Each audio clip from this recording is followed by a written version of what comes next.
Hello, welcome to my first and probably only ever YouTube video. So I'm going to be reviewing a few of my favorite movies. I'm going to make like little outfits that I think go along with just the general vibe of the movie. Not necessarily something that a character in the movie would wear, but just like something that represents the aesthetic of the movie, like a mood board kind of thing. So yeah, I hope you like it. The first movie I'm going to be talking about is The Truman Show. And the premise of this movie is that Truman's whole life is just this big TV show. So he's been filmed since the day he was born, and everything around him, all his friends, his neighbors, his family, they're all just actors. And the town that he lives in is just this like huge set. The antagonist of this movie is the Truman Show's director, Christoph, and he feeds lines to the actors and he manipulates the events around Truman's life. The opening scenes of the movie are interviews from the director and the other actors in the show, and the alarming thing about it is that they don't even see the horror of the situation. They kind of act like it's a noble thing that they're doing. The Truman Show is a lifestyle. It's a noble life. It is a truly blessed life. The first scene with Truman in it is Truman talking to himself in the mirror, putting on this character and like hyping himself up to conquer Mount Everest or some mountain. And like immediately you see that he's very likable and charming.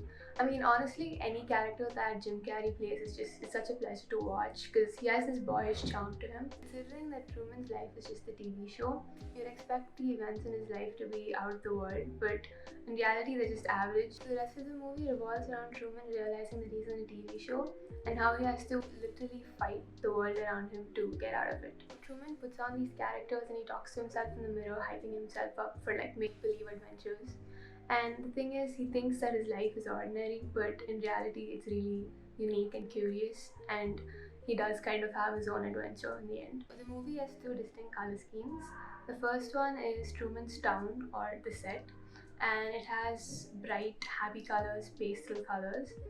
And the second one is the control room from which the director and the rest of the crew they manipulate Truman's life. This one is dim and darkly lit, and they're seen wearing a lot of black clothing.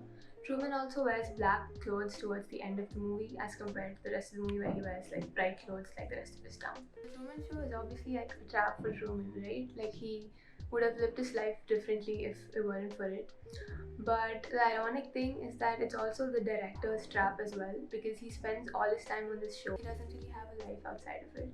At the end of the movie, when Christoph talks to Truman through like the sky or whatever, you can kind of see the parallels between Christoph and God, because Christoph is kind of like Truman's God, considering that he's been manipulating his whole life. Truman, you can speak.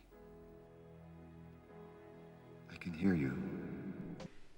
When Truman walks up the stairs, it seems like he's ascending heaven.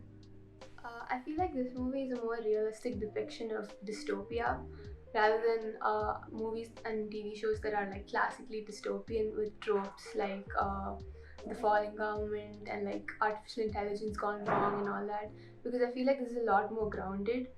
You know, I can totally see this happening. I mean, I guess not, considering like legally it wouldn't be possible, but I'm sure like a lot of people would be willing to cross the ethical line. And it's also interesting to think about how Truman would live his life after exiting the Truman Show, because obviously all the relationships that he made in the show, all the relationships that he thought were real, were just manufactured.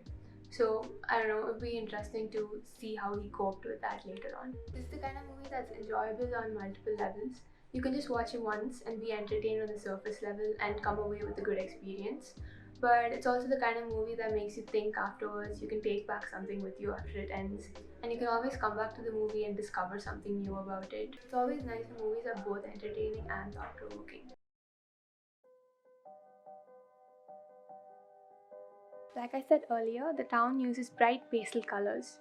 Truman also wears a lot of stripes, so I picked a blue and white striped crop top and a pastel blue skirt. To represent the control room and the darker aspects of the movie, I picked a black sweater similar to the one Truman wears at the end. I completed the look with a hat that has a director vibe to it. It also features a houndstooth pattern. The blue and white colors also correspond to the end of the movie. The stripes, the little anchor patch, and the knot detail refer to Truman's biggest physical fear, the sea. The second movie I'm going to be talking about is Silver Linings Playbook. In many ways, it fits the bill of a generic rom-com. It has a boy finding over an ex who doesn't love him, falling for a new girl who's a little rough around the edges, the whole will they won't they thing, and yet it remains unconventional. It's an honest portrayal of mental illness without being too melodramatic or like romanticizing it, which is unsurprising because apparently the director's son has been diagnosed with bipolar disorder. Mom, I can't find my wedding video. Mom, wake up. What is it? Where's my wedding video? It's after 3 o'clock. What are you doing? I looked in here, but this is all your shit up here for your sewing and everything. Did you put it up here? What about in your closet study? Bradley Cooper plays Pat, a recently released rehab patient who's been diagnosed with bipolar disorder, and he's trying to win back his wife. The movie explores his relationship with his friends, his family, and his newfound partner in crime, Tiffany, played by Jennifer Lawrence. The cast includes Robert De Niro, who plays Pat's father, and they deliver like really good performances. The humor is kind of like deadpan and delivered in like this matter-of-fact tone, which I always enjoy watching. Cinematography and editing also had a few unique quirks that I hadn't seen in other movies. So they had this one thing in which they do like these 360-degree pans around a character. That was nice. And they also had like a lot of zoom ins and zoom outs and like close-ups of objects. It was fun to watch. In a lot of like rom-coms, they show like these toxic couples, and I think in a way maybe Pat and Tiffany kind of are a little toxic in the sense that even the way they got together and all, I wouldn't say it's the healthiest way, but I think the movie is kind of aware of that. I think it shows you that there's like a silver lining in everything. And despite the fact that they did get together in an unconventional way, they do find genuine comfort and solace in each other.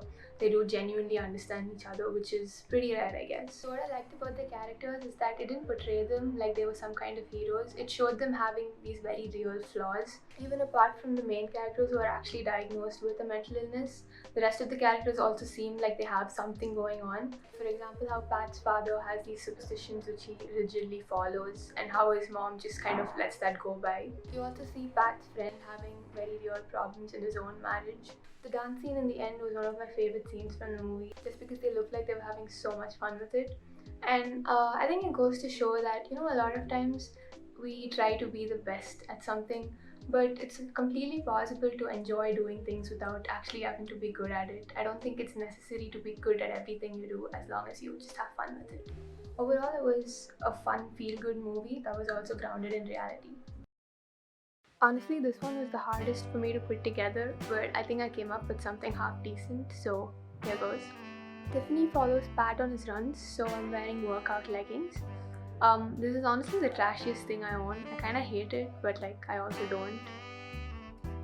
For the top, I'm wearing a black off-shoulder crop top, and from a distance, I feel like it looks like workout gear. But when you come up close, it's sheer and a little shiny, so I think that ties in well with the dancer element of the movie. I'm wearing black because Jennifer Lawrence wears a lot of black in the movie, and also I think it's an appropriate color to represent mental illness. To complete the look, I wanted a soft, silky scarf to contrast with the stiffness of the leggings, but it didn't really look good because of the cheetah print and the blue accent. I thought I'd put a jacket on, and while I think it looks good with the outfit, I don't think it corresponds to the movie in any way.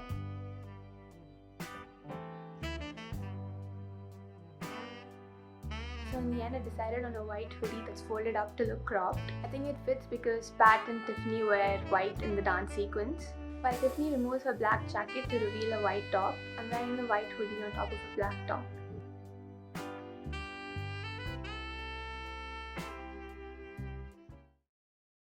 So the last movie I'm going to be talking about is the Royal Tenenbaums, and this is my favorite movie ever. I'm going to talk about all the reasons that I like it, but I think the real reason that it means so much to me is because it has the kind of happy ending that only children's movies and stories ever get right.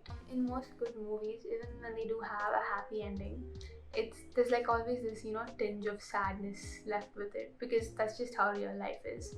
But Royal Tenenbaums it wraps everything up so neatly. Every last thread is tied up, everything is perfect in the end, and it's it's sweet in a way. It's very wholesome. So the story is set in like a fictionalized version of New York where everything's a little outdated in terms of technology, and they have these old-timey cabs.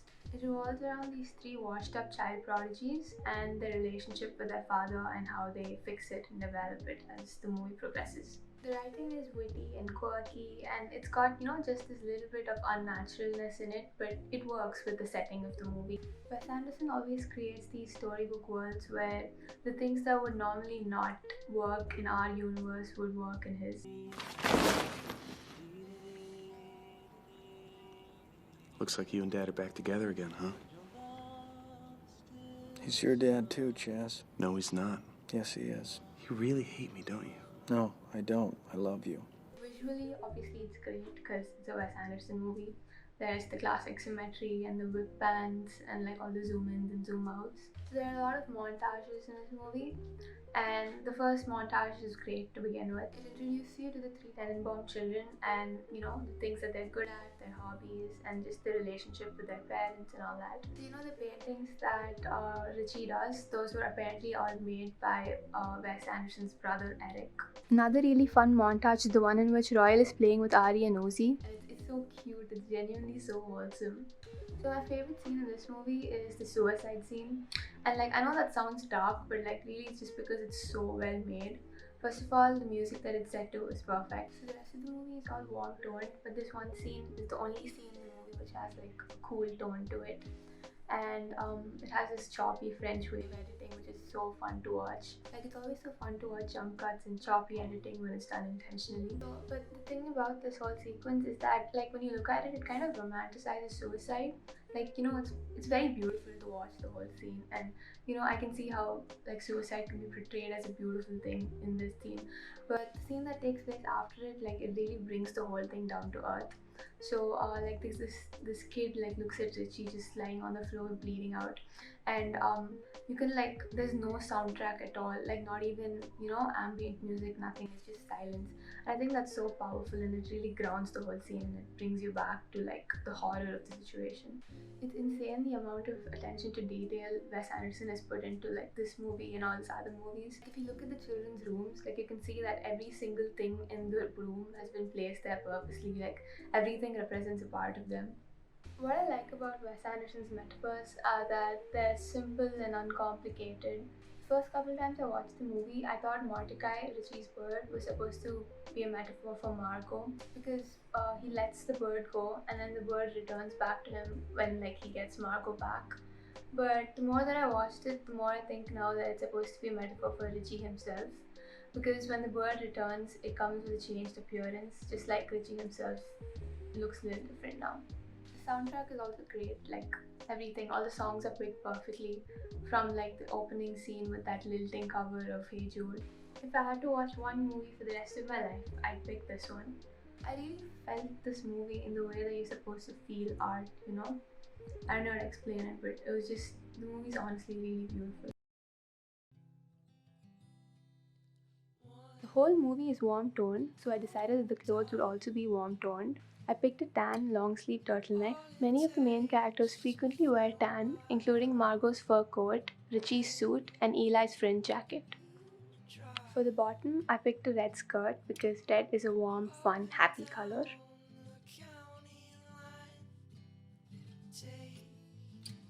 I completed the look with a red trench coat. Another reason I picked red is because Chaz and his sons wear red Adidas tracksuits throughout the movie.